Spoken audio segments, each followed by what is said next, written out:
तो भाई साहब ये मूवी एक्चुअल में तो हीस्ट पर बेस्ड है, फजूल या तो आदमी, लेकिन कॉमेडी और थ्रिल भी इस मूवी में कूट कूट कर भरा हुआ है। तो चलिए बिना वक्त गवाए मूवी की तरफ बढ़ते हैं। दोस्तों वेनिस में मौजूद एक नीलामी घर में इवेंट होने जा रहा है। इस बंदे का नाम साइरस है जो कि इस इवेंट में घुस चुका है। इसकी टीम के बाकी लोग इस नीलामी घर में पहले से ही पहुंच चुके हैं और बदकिस्मती से इंटरपोल भी यहां पहुंच चुकी है और इन पर नजर रखे हुए है। दोस्तों मास्क पहनने इस नमूने का नाम N8 है और ये नीलामी घर में अपना आर्ट पेश करता है और साथ ही साथ इस आर्ट की खसूसियात भी बताता चला जाता है।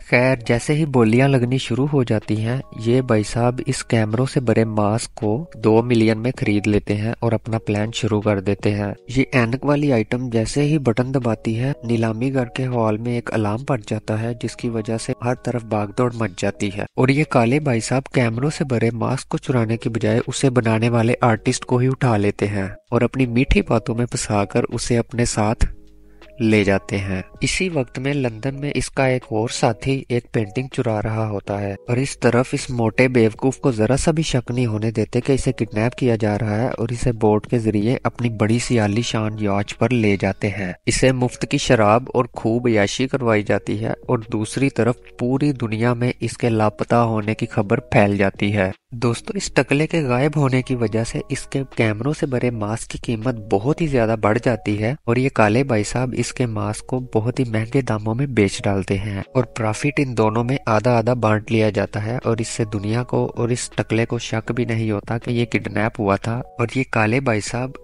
इस तरह अपनी चोरी को सरअंजाम देते हैं। दोस्तों ये लेडी इंटरपोल की एक ऑफिसर है और साइरस की पुरानी मशूका भी है। साइरस के साथ मिलकर इसे 500 मिलियन का सोना चुराने का काम दिया जाता है, जिसे पहले तो ये मना कर देती है नहीं नहीं नहीं नहीं नहीं, नहीं। लेकिन इसका सीनियर ऑफिसर इसे फोर्स करता है और साइरस के साथ मिलकर इसे सोना चुराने पर मना लेता है। दोस्तों सोना असल में इस बुढ़ाऊ का है, बहुत ही बड़ा डॉन है जिसका नाम सुनकर साइरस की भी फट जाती है।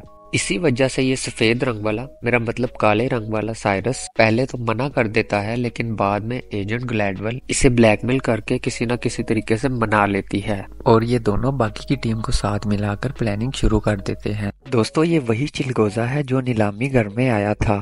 ये दोनों इसके पास पहुंच जाते हैं इसका बहुत ही हाईटेक प्लेन उधार लेने, लेकिन चालाकी से इसका प्लेन ये ठग लेते हैं। इस प्लेन को बहुत ही अनोखे तरीके से मॉडिफाई किया जाता है और बाकी की प्लानिंग भी कर ली जाती है। टीम को लेकर ये दोनों फ्लाइट के लिए पहुंच जाते हैं। इसी फ्लाइट में उस बड़ऊ के आदमी भी मौजूद होते हैं। दोस्तों सोने को बड़ी सिक्योरिटी के साथ एक बहुत ही हाईटेक कैमरे वाले लॉकर में डाल दिया जाता है।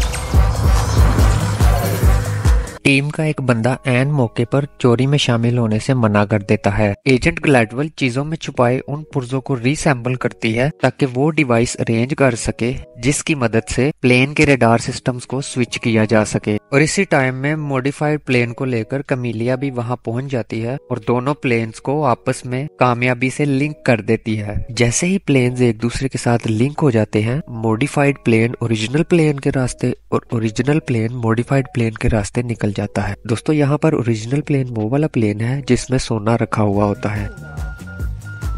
अभी दोनों प्लेन्स एक दूसरे के रास्ते पर स्विच हो चुके हैं और इसी टाइम में मैग्नस लॉकर का ताला तोड़ने में मसरूफ हो जाता है। लार्स योर्गनसन के आदमी जो प्लेन पर पूरी तैयारी से सवार हुए होते हैं, गन्स दिखाकर प्लेन को फिर से उसी रास्ते पर चलवाने की कोशिश करते हैं। इसी दौरान इनमें काफी मुठभेड़ भी हो जाती है और इतनी देर में पायलट प्लेन को ज्यूरिक एयरपोर्ट पर लैंड कर देते हैं। इस सब के बीच में साइरस एक बार प्लेन के निचले हिस्से में बहुत बुरे तरीके से गिरता है। दोस्तों ये हिस्सा इस मूवी का बहुत अहम है, इसको माइंड में रखिएगा। कछुए की खाल के मुंह वाला ये आदमी अपने बाकी साथियों के साथ मिलकर पूरी टीम को होस्टेज बना लेता है और मॉडिफाइड प्लेन पर सोना लदवाकर उस मच्छर की नाक वाले की तरफ रवाना हो जाता है। कमीला अपने प्लेन उड़ाने वाली स्किल का इस्तेमाल करके इन सभी गुंडों को बहुत ज्यादा जलील करती है। साइरस और ग्लैडवेल मिलकर इन्हें प्लेन से बाहर फेंक देते हैं। आप यही सोच रहे होंगे कि सब कुछ अब इनके कंट्रोल में आ चुका है, अभी सोना लेकर ये रफू चक्कर हो जाएंगे, तो ऐसा बिल्कुल नहीं है।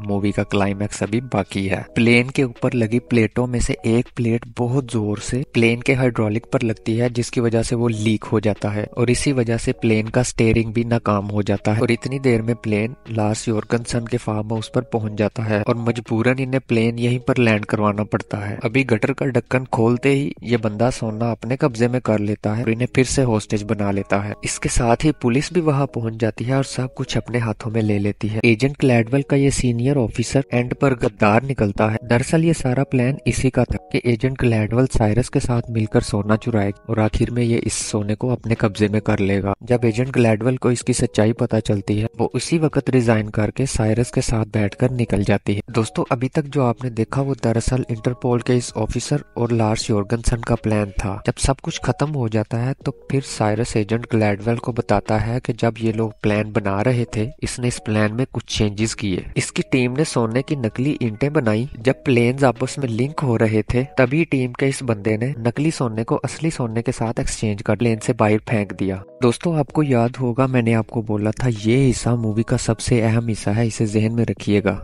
दरअसल इसी सेफ में वो सोने की नकली ईंटें छुपाई हुई थी। और आपको ये भी याद होगा कि प्लान के शुरू में ही फ्लाइट में बैठने से एक बंदा मना कर देता है। दरअसल ये भी साइरस के प्लान का हिस्सा होता है। प्लेन से जो सोना गिराया जाता है, इस सोने का ख्याल इसी बंदे ने रखना होता है। इस तरह टेंटन के हाथ कुछ नहीं लगता, जबकि साइरस और उसकी टीम माला माल हो जाते हैं।